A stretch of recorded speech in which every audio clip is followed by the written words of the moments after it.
Hi everyone, welcome and welcome back to the channel. In today's video, I will share with you one of my favorite recipes how to make simple cornmeal porridge, especially for beginners. For this recipe, I will leave a list of ingredients and measurement below so you can always find it there. And also, if you're new to my channel, please subscribe. This will help us improve on bringing more easy video recipe.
So friends, under 15 minutes, you certainly can put this recipe together in little time.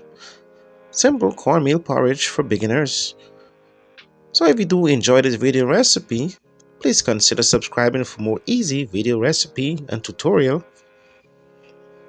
Next, to finish it off, I'm just going to go right ahead and add a bit of raisin. Of course, you certainly can add anything of choice.